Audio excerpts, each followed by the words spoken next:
As a family, when it comes to taking care of your children, always make sure that the girl is well taken care of. Obviously, the boy child also needs to be taken into account, but the most important feature is usually in a family should be the girl. Now, girls and women obviously tend to be a bit more emotional because they are more in tune with the cycles of the moon and, well, obviously the emotional side of things. The problem is, nowadays there is no one to teach you how to master your emotions. Now, this quote is kind of, well, a bit far-fetched because in terms of perception, one does not master their emotions. Because to master something, in a way, means to control it, right? When you are a master of a situation, you are in control. Now, emotions are not something necessarily that you control. Technically, what you control is your reaction towards it, or your action towards it. This is a level of awareness, because when people are ignorant, they will always react to everything. Someone tells you something badly, you react, right? You get angry. When something happens that you don't like, you get angry, and so on and so forth. The point is, anger and the such, they always happen because of a lack of patience. And lack of patience exists in a world of competition. If we are to take this into account, well, it's easy, right?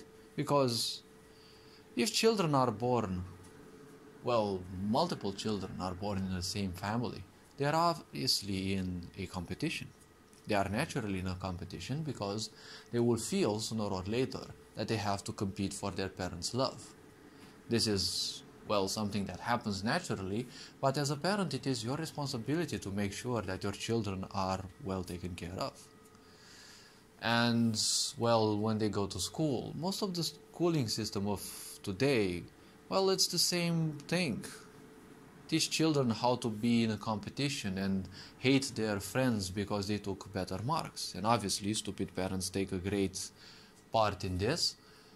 So, teaching children about parenting is a very important thing. When it comes to the parents, the two fundamental energies in one's life, feminine energy and masculine energy, these two energies belong to everyone, right? All living beings on this planet have feminine and masculine energy. Even rocks and things that we would naturally call as inanimate. But most importantly, these energies, when they function within a living being, especially someone like humans who have a far greater emotional capacity, the point is they can function in a very wounded perspective, and that usually, well, goes to control, manipulation, and, well, any other thing that can be derived from this. When it comes to these two energies, feminine energy doesn't mean necessarily the woman, and masculine energy doesn't necessarily mean the man, right? These energies, well, a man can be more feminine in their approach and a woman can be more masculine in their approach. It's just a way of how balanced these two energies are. But in a family, the point is, the most important part in terms of, well-being, or let's say internal well-being, would be the feminine. Because the feminine, or in this case, the woman, right, the mother, is the one who takes care of the, well, inner well-being, right, of the child. Well, the father also takes care of them and should be the one to teach them how to behave in society and how to make strong boundaries with people, because that's basically what the masculine would be about. When it comes to abuse, when it comes to, wounded energies, your father can simply do all sorts of things, and the point is, each of the bad things that parents will do to you, obviously they will result in some sort of trauma. But when it comes to the feminine trauma, right, in this case, the mother caused traumas, the point is these are far more difficult, if not almost impossible, to simply overcome. Your father may abuse you in whatever way. Obviously, the traumas will remain, and well, sooner or later they can be bypassed. But it is enough that only, even if it happens once only in your childhood, your mother tells you something bad, and you just happen at that specific moment to trust her, which always happens because the child always listens and takes into account what their parents tell them.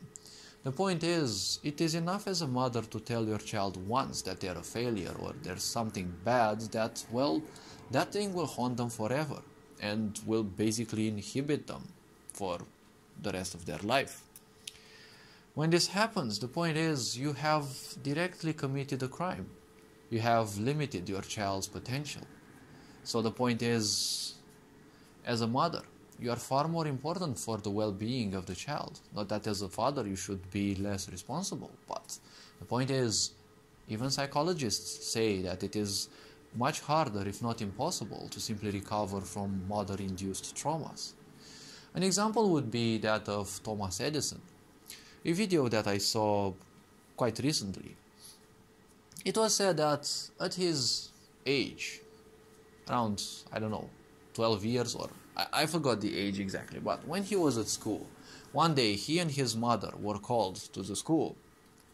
The principal told something to his mother that the boy did not hear or did not understand. Well, technically, the principal did not tell the mother anything. He just handed her a ticket with some writing on it. The mother read it and burst into tears. Now, obviously, the child got a bit, not scared, they got a bit anxious. So they asked their mother what happened. She turns towards him with a smile and says that the school recognized his great potential, his geniusness, right? His great talent, and said that they can no longer afford to simply teach him, and it would be preferable that he is taken at home and, homeschooled, because his potential is too great for the school, and, the school can't achieve anything for him anymore. And this was technically the greatest propeller, right, for him, because Thomas Edison became, if not one of the best inventors, right, someone who simply reshaped the face of our world. Now, as time went, he invented things after things, and, well, sooner or later, time passed, his mother died, and it so happened that one day after that, the point is, he was looking through the things in his house. I don't know things about his life, maybe he moved away, but it just so happened that in that house where he lived, he sorted through some of the things of the old times and accidentally came across the letter, right? The envelope that had the message given to his mother by the principal, and he opened it to read it once again. To his surprise, the message was quite the opposite. The principal said that he was a highly problematic student. He couldn't listen to the teachers. He was said to have attention deficit, and he was becoming more and more problematic. So the school had expelled him that day. But for some reason, his mother refused to tell him that and changed the narrative of the course, right? The course of the narrative. And this way, he remained with the impression that he's actually a very good boy and that he's technically, a genius. So he followed, and pursued his, principles and ideas. If his mother were to tell him that he's a failure and scold him, most likely he wouldn't have realized his genius. So this is a very powerful example of how your parents can actually influence you. Because most of the time what we dwell on is past traumas. We dwell on ideas that, we're not good enough and we shouldn't be doing things because some stupid person told you that, and that stupid person might even be your father, or worse, your mother. Because things happen. People are simply frustrated because one thing or another. And especially in this day of pandemics, the point is, people have a lot of frustrations. And, children will also suffer. apparently they also seem to be even further a target of abuse. Not that because of their, defenselessness they weren't up till now. Who were the most targeted, individuals of any society? Obviously the children. Because if you teach them to be obedient from the early age, then it wouldn't be that much of a hassle later on. And secondarily, since the whole humanity was intended to be taught obedience through religion and other such norms, well, the children were the most important. Secondarily, with children being the most defenseless, it's obvious that, parents would always pick on them, more or less. Because people would get frustrations and they need to vent them off. And it's because, an animalistic behavior. Something that is smaller and or defenseless is always going to be picked on, right? You pick on your children when you are frustrated as a parent, well, because they are defenseless, because they can't defend themselves, right?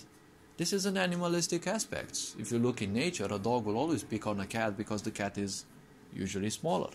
Now, obviously, this isn't probably the best example, but this is how things go. That which is bigger will always pick on that which is smaller, or, well, less capable of self-defense. Because, bigger animals, like bigger herbivores, well, they may be defenseless to, smaller predators, right? Who may hunt in packs, for example. But the point is, this is an animalistic aspect. And an animalistic aspect is something which is impulsive. Impulse means reaction, right? And it obviously means ignorance. We as humans, the only species on this planet that has an erect spine, which acts as a, well, let's say, contact in between higher and, planetary energies, well, we are the only ones who can achieve levels of awareness far beyond any of the animals. So it is high time that we humans become more responsible of how we raise our children. This is the year number 6. It is the year of the family. It is the year 222. It is the year of communion and family and well-being in this realm. It is time that people take more awareness into this. All this being said, hopefully this video was introspective enough. You are appreciated. Take care. Ferenc Bohr signing out.